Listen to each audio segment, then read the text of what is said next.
नमस्कार, मैं हूं विनोद कुमार शुक्ला। अड्डा पर आपका एक बार फिर स्वागत है। पश्चिम बंगाल में बहुत कुछ चल रहा है। संदेश खाली की खबरें लगातार आ रही हैं। शेख शाहजहां भागा हुआ है और महिलाओं पर जिस तरह से अत्याचार की खबरें आईं और उसके बाद एक पत्रकार को गिरफ्तार किया गया।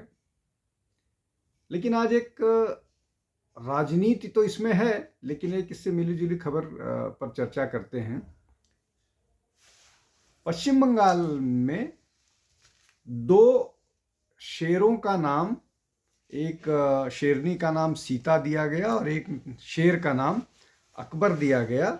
ये हुआ north Bengal wildlife animal park में और ये मामला अदालत गया। अदालत मामला इसलिए गया कि शेरनी का नाम सीता रखा गया, जो बहुत सारे हिंदुओं के सेंटिमेंट को तकलीफ पहुंचाने वाला था। शेर का नाम अकबर रखा गया और कोर्ट ने इस तरह की बात कही कि सरकार को इनके नाम बदलने पर विचार करना चाहिए। ये उचित नहीं है, ये इर्रेशनल है, इलॉजिकल है, ऐसी बात कोर्ट ने कही। अगली सुनवाई और होनी है। लेकिन क्यों ऐसा हो रहा है? क्यों ऐसा हो रहा है कि शेख शाहजहां फरार है? संदेश खाली की घटनाएं सबको मालूम है, किस तरह से वहाँ हिंदू और ट्राइबल महिलाओं के साथ किया गया। उनको बुला बुला करके ऑफिस में रखा जाता था और उनके साथ उनका यौन शोषण की खबरें लगातार मीडिया पर छाई हुई हैं। अब ये एक नया मामला उभर करके सामने आया है, जहाँ पर पंजाब में लगातार ये बात डिवाइड करने के लिए क्षमा कीजिएगा, पश्चिम बंगाल में लगातार ये बात डिवाइड करने के लिए कहा जाता है कि पश्चिम बंगाल के लोग देवी उपासक हैं और उनको राम से, ये उत्तर के लोगों का है, हिंदी हार्टलैंड के लोगों का है। लेकिन इसमें बहुत बहुत विरोधाभास है, बहुत विरोधाभास है। रामकृष्ण परमहंस का नाम जो उन्होंने खुद को दिया था, राम और कृष्ण दोनों है, और उनकी स्वीकार्यता मुझे लगता है कि पश्चिम बंगाल की बात छोड़ दीजिए, विश्व स्तर पर है। उनका असली नाम गदोधर चट्टोपाध्याय था। मुझे लगता है वो गदाधर था, जो एक और उसको मजबूत करता हुआ हो गया। मतलब गदाधर बजरंगबली के नाम पर उनका नाम था। अब उन परिस्थितियों में जो सारे दावे किए जाते हैं और विभाजन की कोशिश की जाती है, उन सब में ये जो बात है, सीता का शेरनी का नाम देना और अकबर शेर का नाम देना, ये हिंदू सेंटिमेंट को तकलीफ देता है। अब ये तो स्पष्ट है कि वो हिंदुओं को तकलीफ देता है और वो नाम दिया गया है। नाम कुछ और भी हो सकता था, लेकिन डेलिबरेटली जानबूझकर सीता और अकबर शायद रखा गया। अब इसको समझते हैं। क्या वहाँ की सरकारें या जो इस तरह की तथाकथित सेक्युलर सरकारें हैं, वो यही सोचती हैं कि आप जब जैसे ही आप हिंदू सेंटिमेंट को हर्ट करोगे या हिंदुओं को अपमानित करोगे, तो वैसे ही आपसे मुस्लिम खुश हो जाएंगे और उनका वोट एक मुश्त मिलेगा? क्या इस सोच के साथ किया गया है?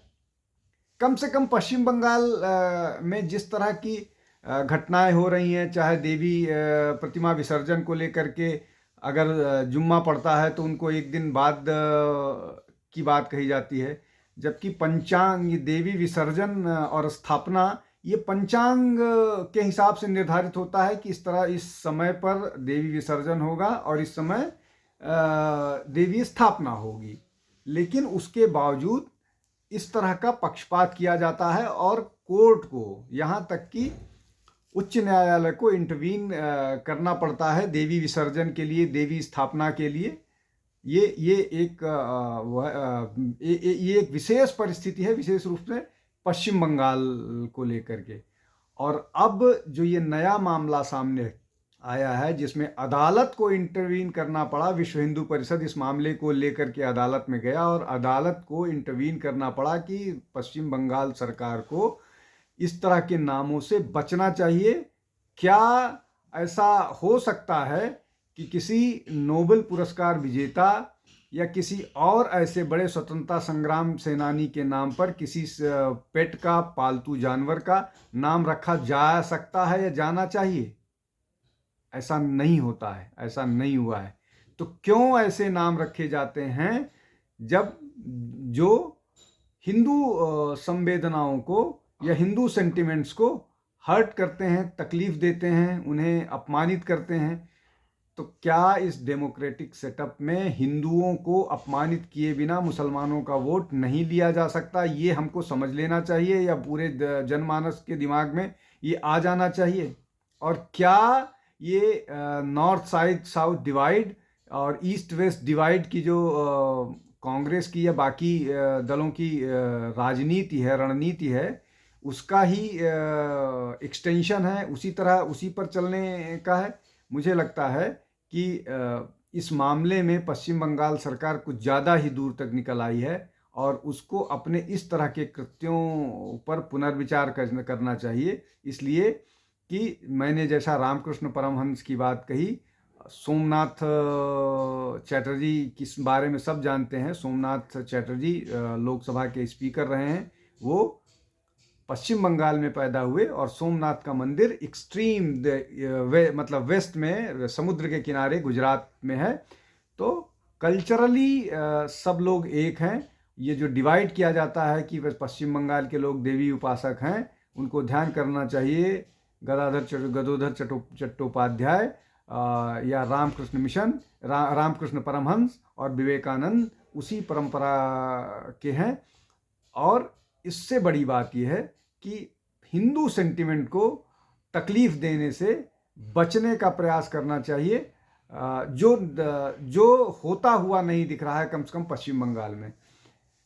कल फिर इसी तरह के किसी विषय के साथ हाजिर होऊंगा।